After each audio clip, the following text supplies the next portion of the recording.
Lieutenant Olivia Shaw stood at the observation window of the United Earth vessel Horizon. The vastness of space stretched before her, dotted with distant stars and cosmic dust. As head of xenobiology, she had seen many strange things during their 5-year mission, but nothing had prepared her for what they would find today. "Lieutenant Shaw to the bridge," Captain Frank Miller's voice came through the intercom. "We've detected something unusual." Olivia hurried through the corridors of the ship. When she arrived at the bridge, the captain pointed to the main screen. A strange blue light pulsed at the edge of their sensor range. "What do you make of it?" Captain Miller asked, his weathered face serious under the harsh bridge lights. Olivia studied the readings. "It's like nothing in our database, sir. The energy signature is unlike anything we've encountered." "Is it worth investigating?" The captain looked at her with trust in his eyes. "Protocol says we should report and move on," said Security Officer Diane Ward from her station.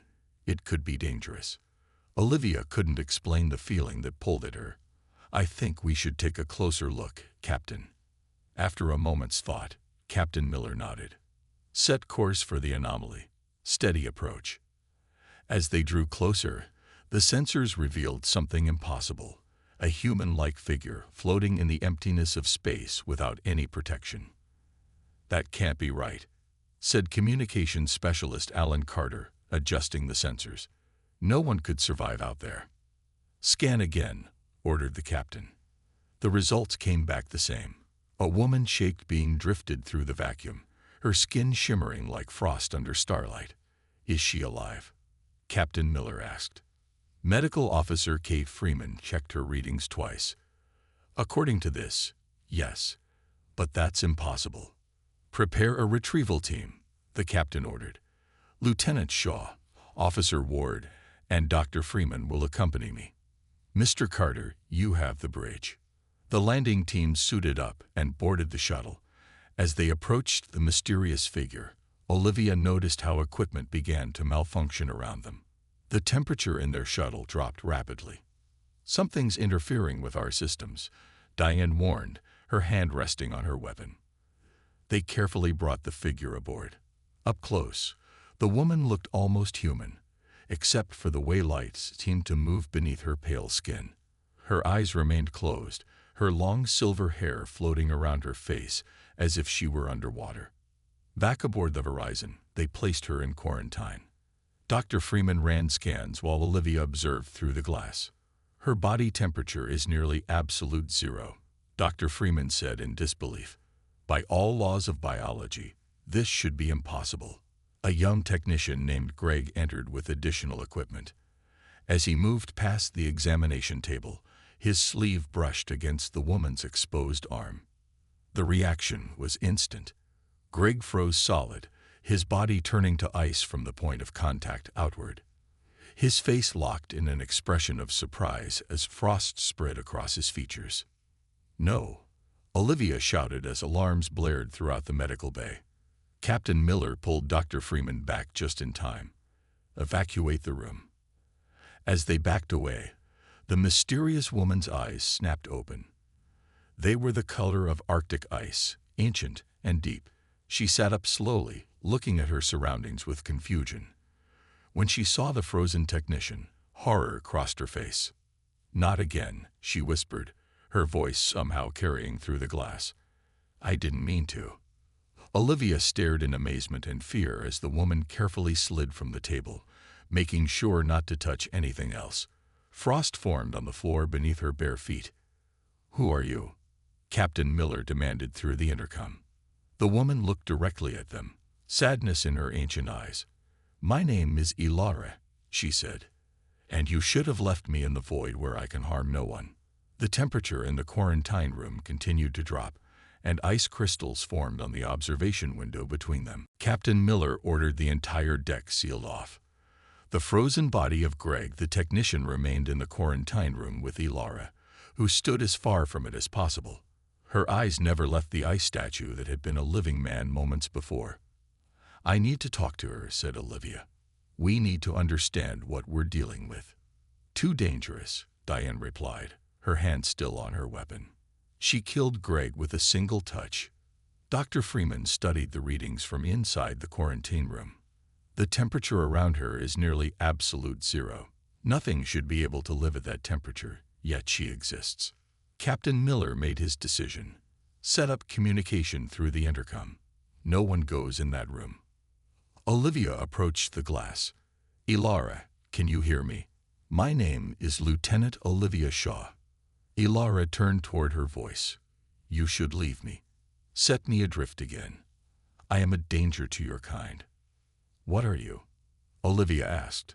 Where do you come from? I am the last of my people. We traveled between stars long before your species left your world. Elara's voice was soft yet somehow ancient. My body exists at temperatures your kind cannot survive. My touch pulls all heat from whatever I contact. Why are you here? Captain Miller interrupted. I was running. Always running. Elara looked down at her hands. The Vex hunt my kind for our energy. As they talked, communications specialist Alan Carter arrived with equipment to better record her responses. He sat up near the glass, adjusting settings on his tablet. Can you control it? Olivia asked. Your freezing touch. No, it is what I am.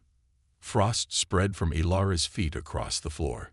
It has been thousands of years since I touched another being without killing them.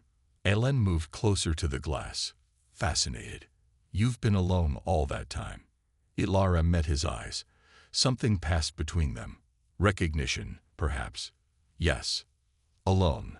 A warning alarm suddenly blared. The quarantine room door had malfunctioned, sliding partially open. Everyone backed away except Ellen, who tripped on a cable and fell forward. His hand slipped through the opening. Ellen, Olivia shouted in warning. Elara moved with surprising speed, trying to back away, but in the small room, her arm brushed against Alan's exposed hand. Everyone froze, expecting another tragedy. But Alan just looked surprised. He pulled his hand back, rubbing it. It's cold, he said. Just very cold. Dr. Freeman rushed to examine his hand. No tissue damage. No frostbite. Nothing. Elara stared at Alan in amazement. How is this possible? Captain Miller ordered Alan to sickbay for immediate testing, but the mystery only deepened. Nothing in his medical records explained why he alone could survive Elara's touch. There must be something different about him, Olivia said as they reviewed his test results. I want to try something, Alan said. With permission, Captain. Miller hesitated. What exactly? I want to go into the room with her. If I'm immune to her touch, I can help us learn more about her. After much debate, they agreed to let Alan enter the quarantine room in a protective suit, just in case. Everyone watched nervously as he stepped inside. Elara backed into a corner. Don't come closer. I don't understand why you survived, but we shouldn't risk it again. Alan removed his glove. I trust you. Don't. But it was too late. Alan reached out and touched her hand. Again, nothing happened except that his skin prickled with cold. Elara's eyes widened in disbelief. A single tear formed at the corner of her eye and froze instantly. How? She whispered. At that moment, the ship's alarm sounded. Captain Miller's voice came over the intercom. Long-range sensors have detected 3 vessels on approach. They're moving fast. Elara's face filled with fear. The Vex. They found me. She looked at Alan, the only person who could touch her and live. You don't understand what's coming. The Vex will destroy your ship and everyone on it to get to me. Alan looked at her hand still touching his. Then we better figure out why I'm different. Fast. Dr. Freeman worked quickly, taking more samples from both Alan and Elara.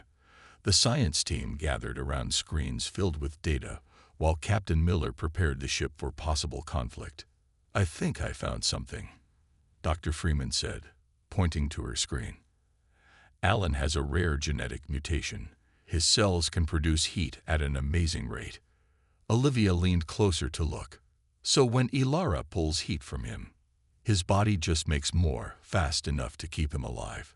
Dr. Freeman finished. Alan sat across from Elara in the quarantine room. With the mystery partly solved, Captain Miller had assigned him as her guide and guard. No one else could safely be near her. "Tell me about your people," Alan said. He held a tablet, recording her story. Elara looked at his hand, still amazed she could be near someone without killing them. "We were born in the coldest parts of space. Our bodies are made of energy that exists just above absolute zero. We helped shape young solar systems, cooling gas clouds so stars and planets could form." "You created solar systems?" Alan asked in wonder. "We guided the process. Your scientists would say we were cosmic gardeners." A small smile formed on her lips. "We traveled between stars without ships, our bodies moving through the void." "What happened to them? Your people?" Sadness filled Elara's eyes. "The Vex found us. They are part machine, part living tissue. They discovered our energy could power their ships and technology better than anything they had found before. They began hunting us, capturing us, draining our essence until nothing remained." On the bridge, Diane monitored the approaching vessels.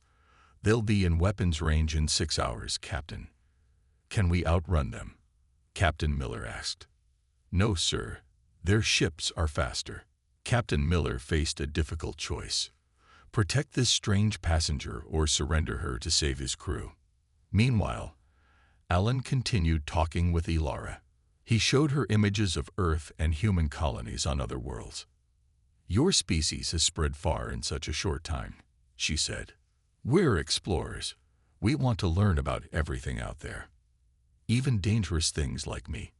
Elara asked. Alan smiled. "Especially things like you." For the first time in centuries, Elara felt something besides fear and loneliness.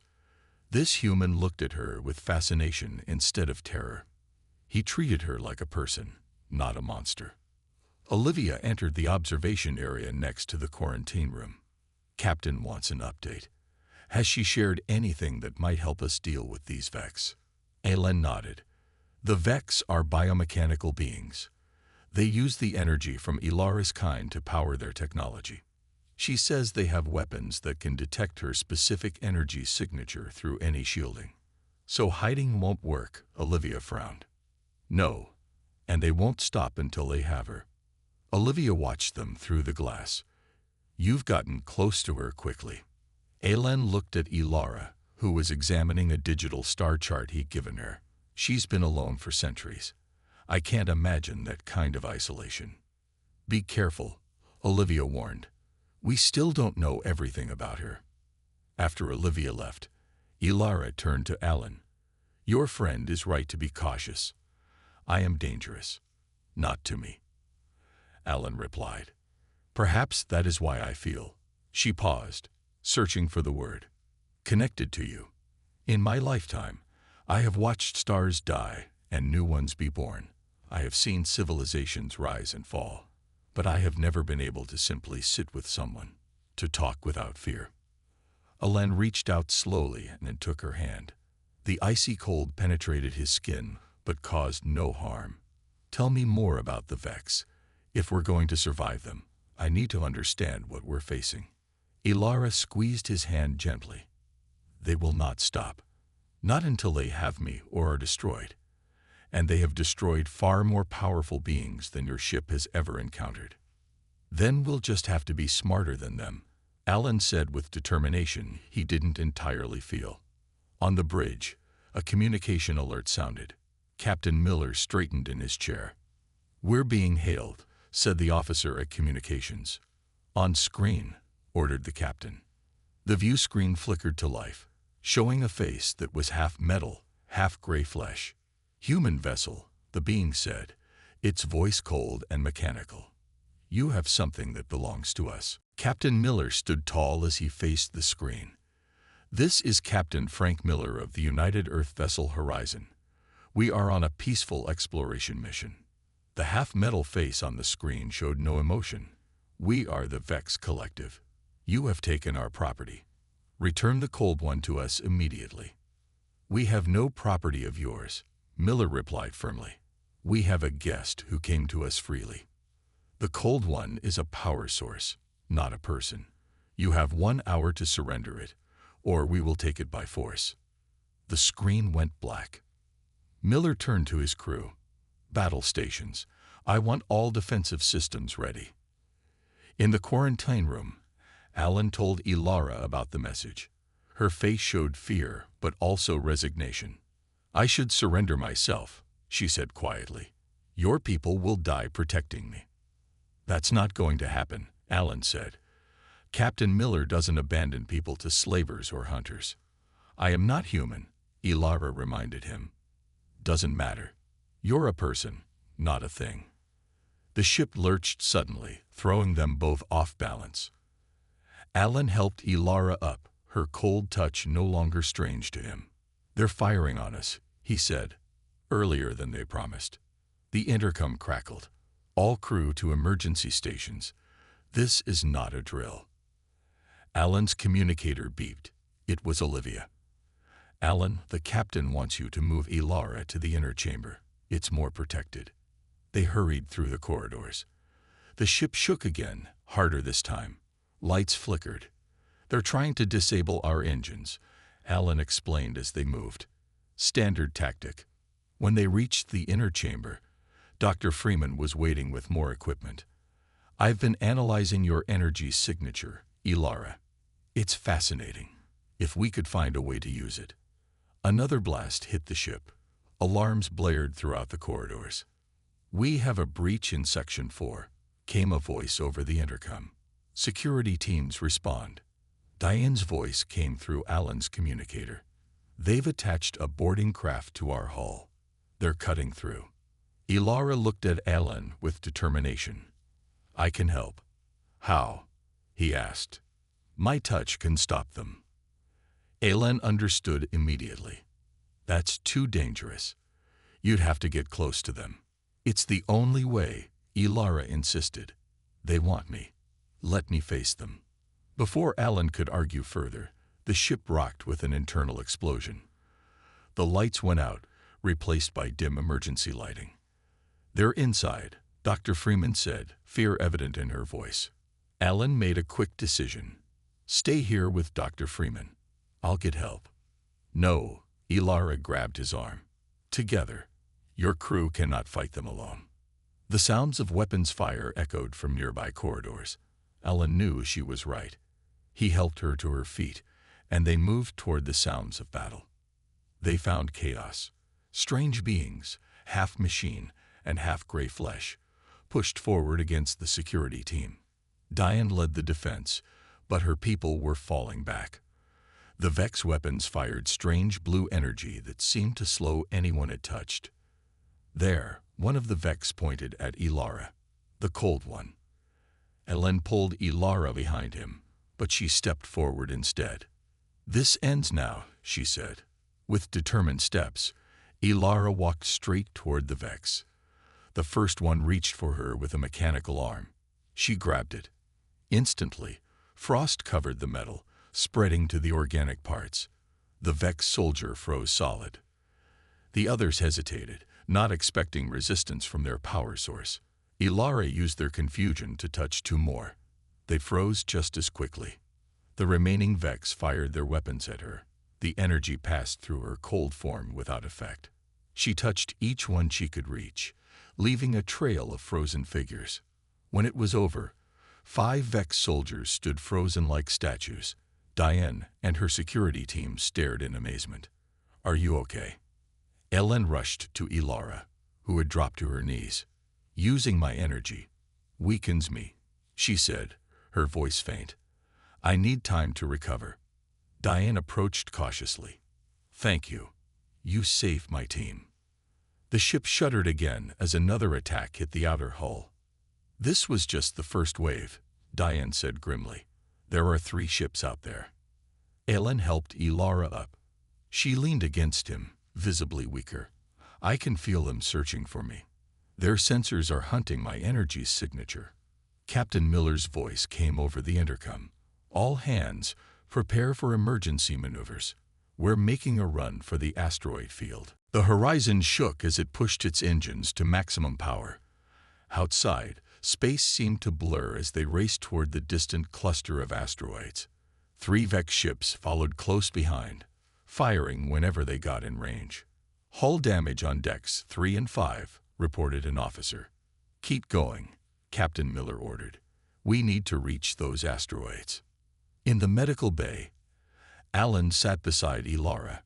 Her normally bright eyes had dimmed, and her skin seemed less luminous. "You need to rest," he told her. "Using your power against the Vex trained you." "There is no time for rest," she replied weakly. "They will not stop." Dr. Freeman approached with a scanner. "Your energy levels are dropping. Is there any way to restore them?" Elara looked at Alan. "My people drew energy from the cold of space. We could replenish ourselves in the void between stars." "That's not an option right now," Alan said. He thought for a moment. "What about the ship's cooling systems? Could they help?" Dr. Freeman considered this. "The engineering deck has cryogenic storage. It's not space cold, but it's the coldest place on the ship." The ship lurched again, throwing them against the wall. Alan helped Elara up. "Let's try it." They made their way to the engineering deck, passing crew members rushing to repair damage. Chief Engineer Paul Jackson met them at the entrance to the cooling systems. "Captain told me you were coming," he said. "I shut down the safety protocols. It's about minus 200 degrees in there now." Alan looked at Elara. "Will that help?" "It might," she said, "but you cannot come in. Even with your special cells, that temperature would kill you." "I'll wait right here," he promised. Elara entered the cooling chamber. The moment she stepped inside, her body seemed to brighten. The frost that always surrounded her feet spread throughout the room, covering the walls with beautiful ice patterns. Ellen watched through the viewing window as she extended her arms and closed her eyes. After 20 minutes, the door opened. Elara emerged looking stronger, her skin glowing with renewed energy. "Better?" Alan asked. "Yes," she said. Though not fully restored, it helped. Chief Jackson approached them. "Captain wants you on the bridge. We've reached the asteroid field." When they arrived on the bridge, the main screen showed a vast field of floating rocks, some as small as the ship, others massive as mountains. "The good news is the asteroids will provide cover," Captain Miller explained. "The bad news is they're just as dangerous to us as to the Vex." "There's more," Olivia added. "We've detected an unusual formation in the center of the field. It appears to be artificial." The screen zoomed in to show a large hollow asteroid with what looked like an entrance carved into its side. "An old mining operation," Alan suggested. "No," Elara said, studying the image. "That design. It's not human or Vex." Captain Miller looked at her. "Is it your people's work?" "Possibly. My kind sometimes created sanctuaries in solid objects, cooling their centers to make spaces we could inhabit." Diane checked her tactical display. "The Vex ships are spreading out, trying to surround the asteroid field." "Take us in," Miller ordered. "Head for that hollow asteroid." The ship weaved between floating rocks, occasionally grazing smaller ones that bounced off the hull. Behind them, one of the Vex ships misjudged a turn and collided with a large asteroid, exploding in a flash of blue energy. "One down," Diane said with satisfaction. As they approached the hollow asteroid, Elara moved closer to the screen. "Yes, this was made by my people. Long ago." "Is it safe?" Miller asked. "For your ship, yes. The entrance was designed for much larger vessels." The horizon slipped into the dark opening. Inside, they found an enormous cavity, large enough to hide their ship completely. The walls were smooth, covered in the same frost patterns that formed around Elara. "Cut engines," Miller ordered. "Minimal power only. Let's try to disappear." As the ship settled into its hiding place, Alan noticed Elara touching the wall of the asteroid through a sensor panel. "What are you doing?" he asked. "Communicating," she replied. "This place has been empty for centuries. but it remembers my kind. The frost patterns on the walls began to glow faintly, responding to her touch. It's beautiful, Alan said. Ilara turned to him, her eyes reflecting the gentle glow. This was once a meeting place for my people, a sanctuary where we could gather safely. And now it's protecting us, Alan said. Outside, the remaining Vex ships began a systematic search of the asteroid field. The Horizon crew worked quickly to repair damaged systems while hidden inside the hollow asteroid. Captain Miller gathered his officers in the conference room to plan their next move. We can't stay here forever, he said. Sooner or later, the Vex will find us. Our engines need at least 10 more hours of repair, Chief Jackson reported. That collision with the small asteroid did more damage than we thought. Diane brought up a tactical display. The 2 remaining Vex ships are searching in a grid pattern. They're being thorough. What about weapons? Miller asked. Our main weapons are operational, but we're outgunned, Diane replied. Those Vex ships have shields that adapt to whatever hits them. Olivia turned to Ilara, who stood beside Alan. You said this place was made by your people. Is there anything here that could help us? Ilara had been quiet, her eyes distant as if listening to something no one else could hear. Perhaps. This sanctuary contains old technology. I can feel it responding to my presence. What kind of technology? Miller asked. Energy manipulation systems. My people use them to focus and direct our natural cold energy. Ellen looked at her with growing excitement. Could you use that to fight the Vex? Possibly, but I would need help. Ilara looked directly at Alan. From you. Me? How? Dr. Freeman joined the conversation. I've been studying the data from your interactions with Ilara. When you touch her, something unusual happens. Your unique cells don't just resist her cold. They seem to resonate with it, amplifying her energy. Ilara nodded. I felt it too. It's why I can be near you without harming you. Our energies harmonize instead of opposing each other. Captain Miller leaned forward. Are you suggesting the 2 of you could use this sanctuary's technology together? Yes, Ilara said, but it would be dangerous. I've never attempted anything like this before, and I have no idea what I'm doing, Alan added. Miller looked at the tactical display, where the Vex ships were moving closer to their hiding spot. We're running out of options. How long would you need? A few hours to understand the systems, Ilara replied. They've been dormant for centuries. You have 5 hours, Miller decided. The rest of us will continue repairs and prepare for battle, just in case. As the meeting ended, Alan followed Ilara deeper into the asteroid. The walls continued to glow with frost patterns wherever she passed, lighting their way. How do you know this will work? Alan asked. I don't, she admitted. But I've lived long enough to recognize when something impossible happens. She stopped and faced him. You should be dead, Alan.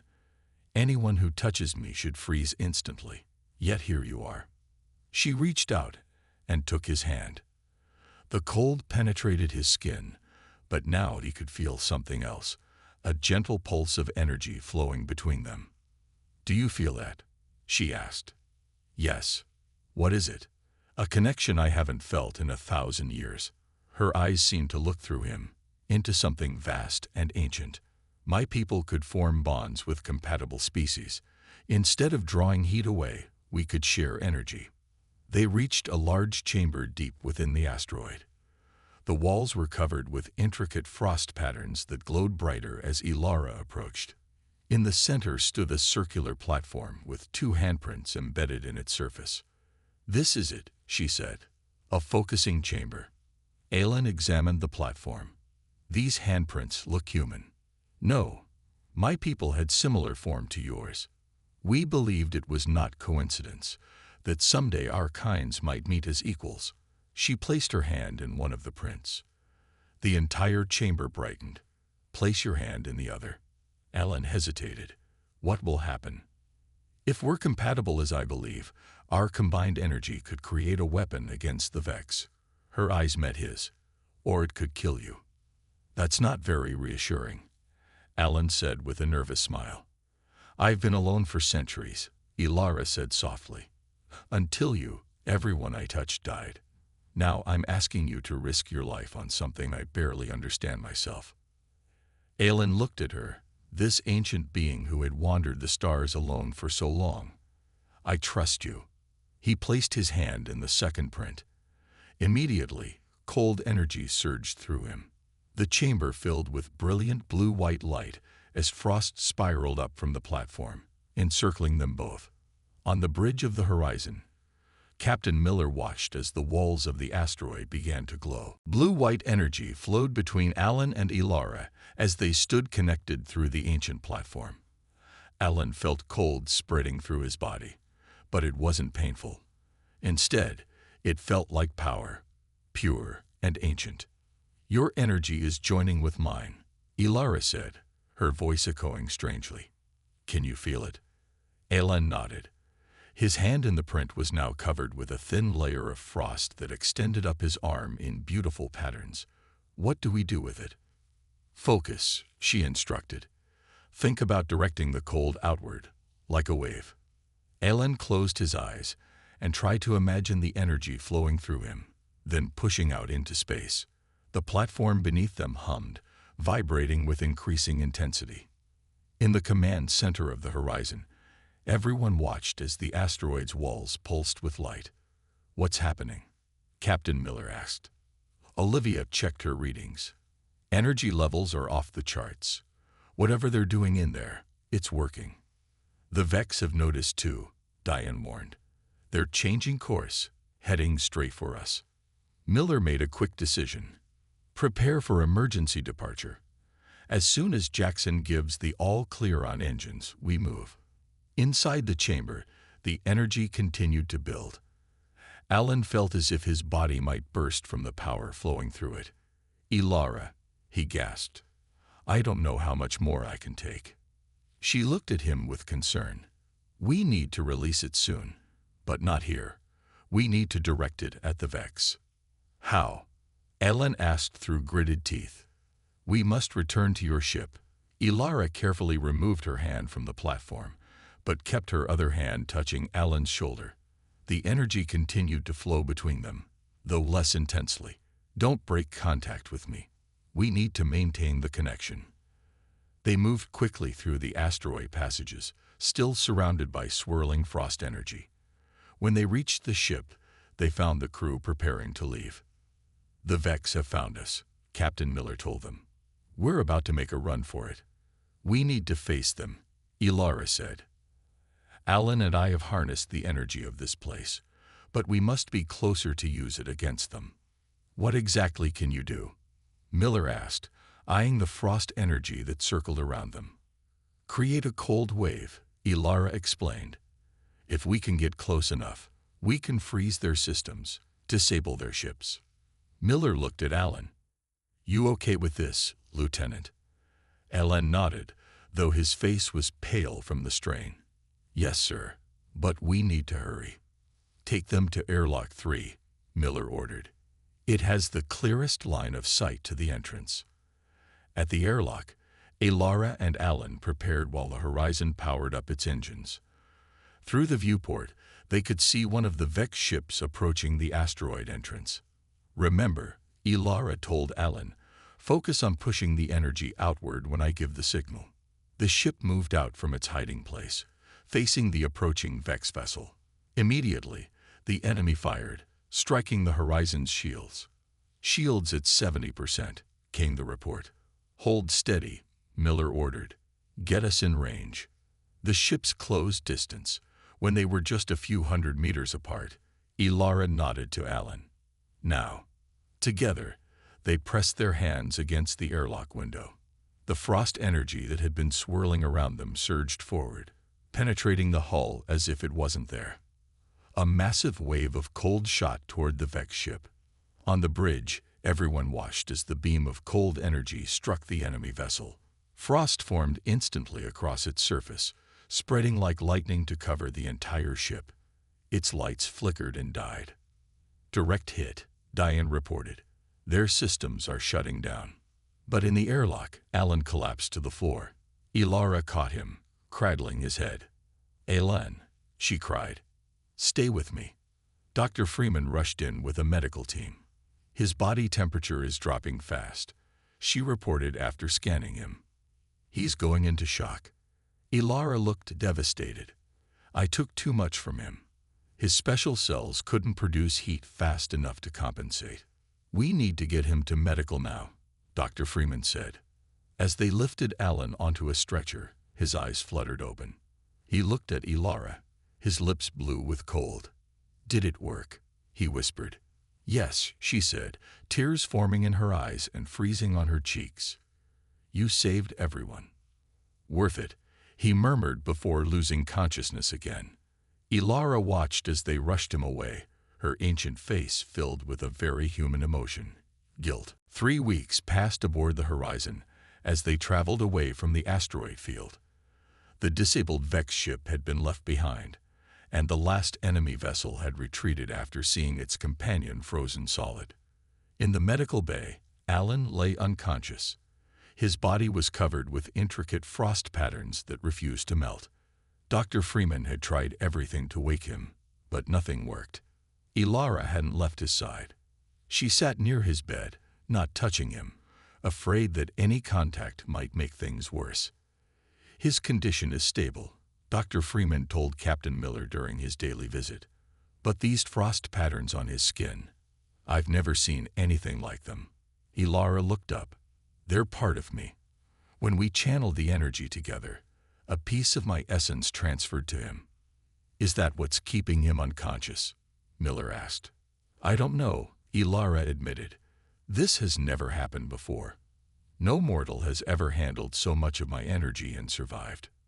Olivia, who had been studying the readings from Alan's body, approached them.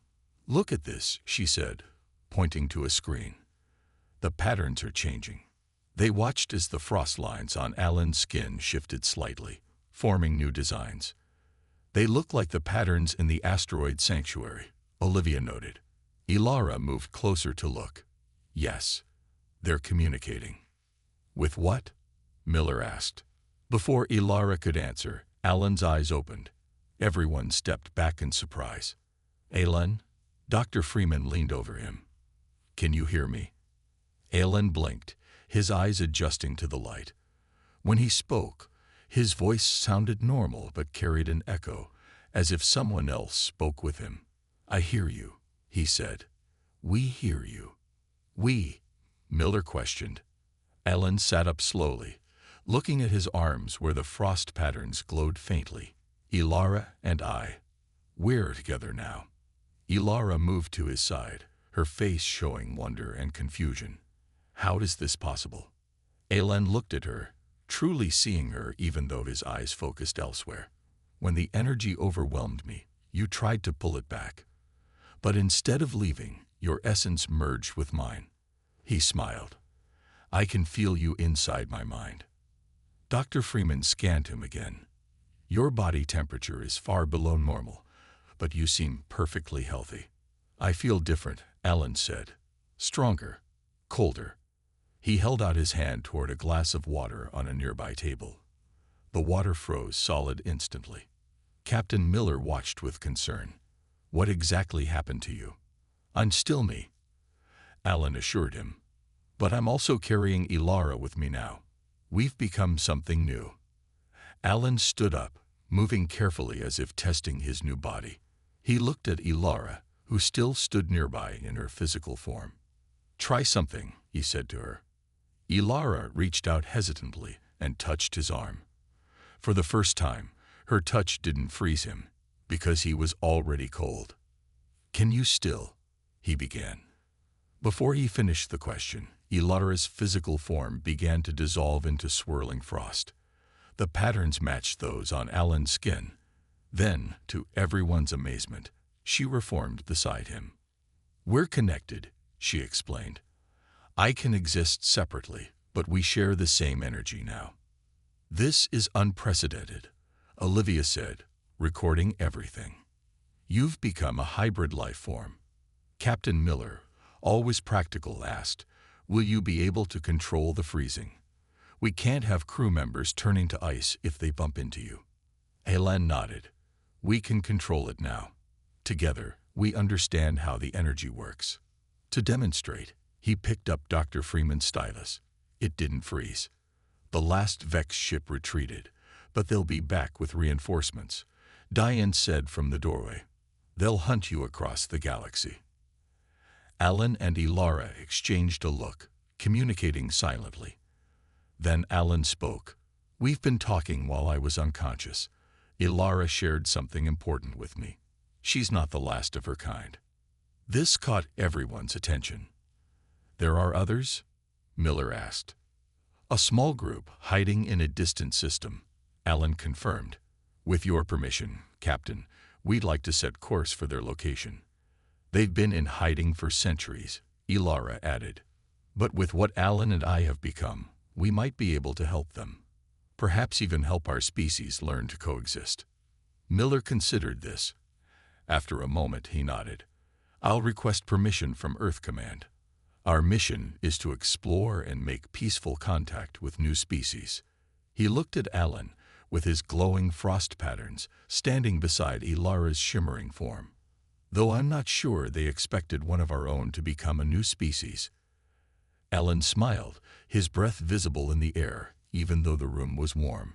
Not just any species, Captain. A bridge between worlds.